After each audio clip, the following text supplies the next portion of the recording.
তার মনের মধ্যে যদি কোনো জায়গাখানা ফাঁকা থাকবে তবে তো সে তোমাকে ভালোবাসবে, তাই নাকি বলো? তবে তো ভালোবাসবে। তার সারা মন জুড়ে শুধু পাই আর পাই, মনের মধ্যে তো কোনো জায়গাই নেই। তাইলে কোন ছেলে থেকে তোমাকে ভালোবাসবে বলো দেখিনি? হ্যাঁ, তুমি এত অবুঝনি বাপু, অত অবুঝনি। নাও দেখিনি, খাও খাও খাও, খেয়ে নাও খেয়ে নাও। হ্যাঁ খেয়ে নাও, বুদ্ধার মেয়ের মতো চট করে খেয়ে নাও। হ্যাঁ না,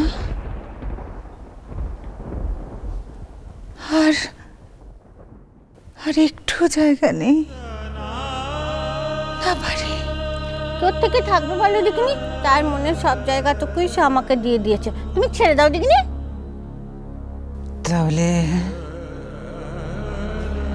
তাহলে তাহলে তো তোমাকে যদি সরিয়ে দেওয়া যায় তাহলে তো ওর মন ফাঁকা হয়ে যাবে, ফাঁকা হয়ে যাবে। তাহলে তো আবার জায়গা, আবার জায়গা, হ্যাঁ আবার জায়গা হবে না। আমলো যা হোটা থেকে সরে তো হেতা এলুম, মানে ওই বাড়ি থেকে সরে তো হেতা এলুম, আবার এই বাড়ি থেকে সরিয়ে ওই বাড়িতে পাঠিয়ে দেবে বুঝি। আর তুমি যেমন বোকার হদ্দ, মনে হচ্ছে আমি বাপের বাড়ি চলে গেলেই যেন আমার বরের মন থেকে বাড়ির জায়গাটা ফাঁকা হয়ে যাবে। তাই কখনো হয়? এ হলো গিয়ে স্বামী স্ত্রীর জন্ম জন্মান্তরের বন্ধন, বুঝেছো? জন্ম জন্মান্তরের বন্ধন, এই বন্ধন কেউ আলগা করতে পারে নাকু। হ্যাঁ, আর করেই বা তার কি লাভ হবে বলো দেখিনি? হ্যাঁ, বড্ড অহংকার তোমার, বড্ড অহংকার। না পারি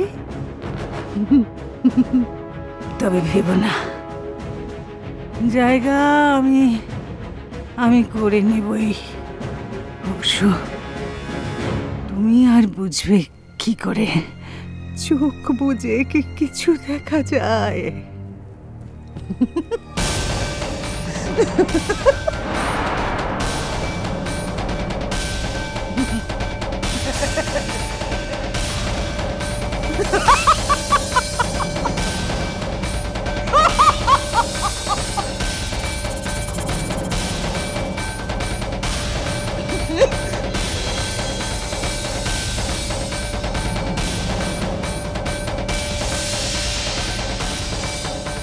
এমন করে হাসছো কেন গো? হ্যাঁ, আর এমন করে তাকাচ্ছি বা কেন বাপু? হ্যাঁ বাবাজি, বুকের হাড় একদম হিম হয়ে যাচ্ছে।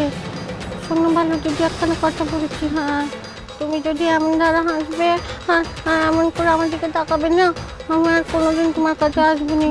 তোমার বুঝি ভয় করে না? আমার কি ভয় করছো বাবু?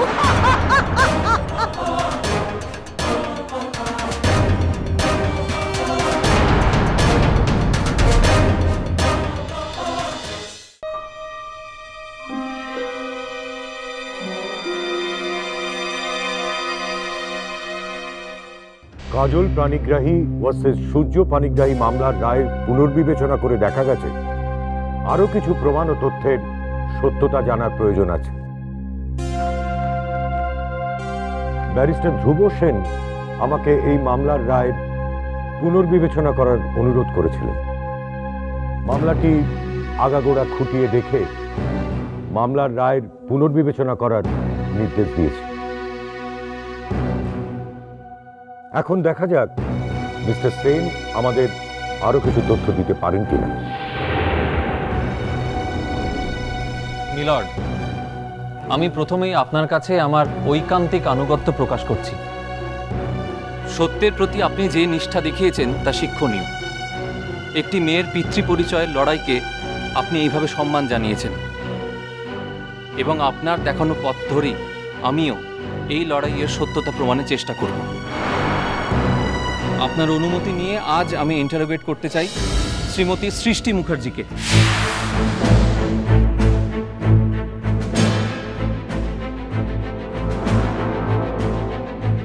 আপনাকে অনুমতি দেওয়া হলো। Objection milord. সৃষ্টি মুখার্জি একজন বিধগ্ধ মানুষ। তিনি একজন বিশিষ্ট নৃত্যশিল্পী। আমাদের দেশের অহংকার। এই মামলার সঙ্গে তার কি সম্পর্ক আমার ঠিক বোধগম্য হচ্ছে না। কারণ থেকে শুধু এই যে উনি সূর্য পানিগ্রাহীর মতো মানুষের পক্ষে দাঁড়িয়ে এই প্রথম বাংলা শিল্পীদের সংগঠিত করেছিলেন।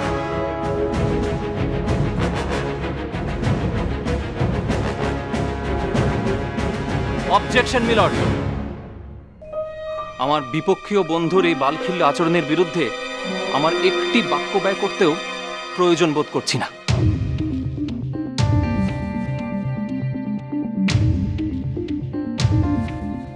এই পেশায় আসার আগে কিছুটা যে তৈরি হয়ে আসতে হয়, না হলে লোকের কাছে উপহাসের পাত্র হতে হয়, যদি এই বোধটুকু না থাকে তাহলে মিলর্ড আমার সত্যি কিচ্ছু বলার নেই।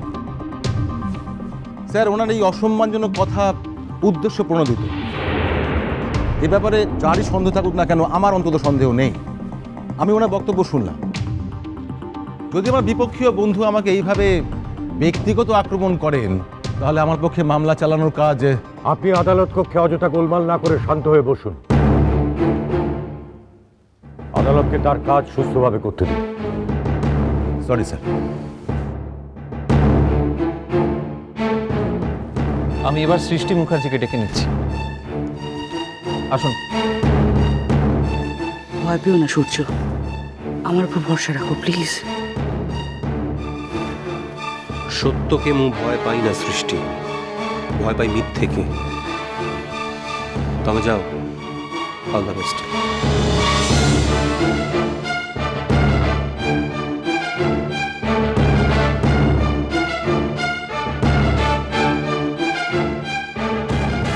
বলুন, যাহা বলিব সত্য বলিব, সত্য বই মিথ্যা বলিব না। যাহা বলিব সত্য বলিব, সত্য বই মিথ্যা বলিব না। সৃষ্টি মুখার্জি, আপনার শৈশব কোথায় কেটেছে? কলকাতায়।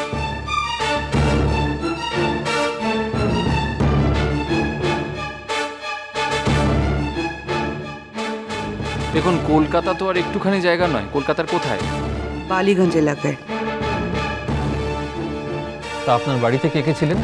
আমি বুঝতে পারছি না ওর পারিবারিক ইতিহাসে আমার বন্ধুর কি কাজে লাগবে। ধৈর্য ধরুন, ঠিক বুঝতে পারবেন। বসুন।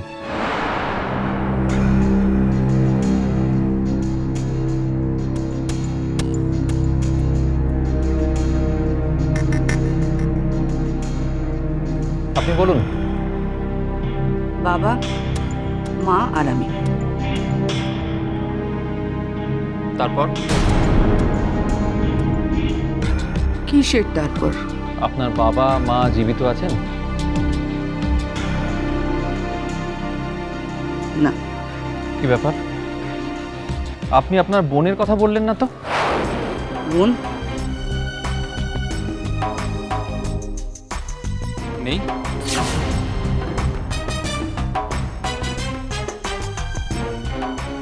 Half sister.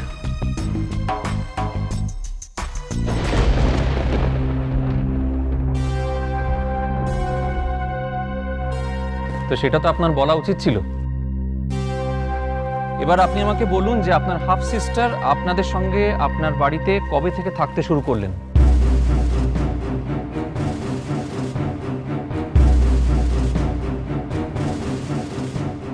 এই মামলার সঙ্গে তার কি সম্পর্ক? সেই ব্যাখ্যা তো আমি আপনাকে দেব না, দেওয়ার কথাও নয়। আপনি ওকে সহযোগিতা করুন। আমার মা যখন মারা যায় তখন আমার 10 বছর বয়স। সেই সময় আমাদের বাড়িতে একজন মেয়ে ছিল।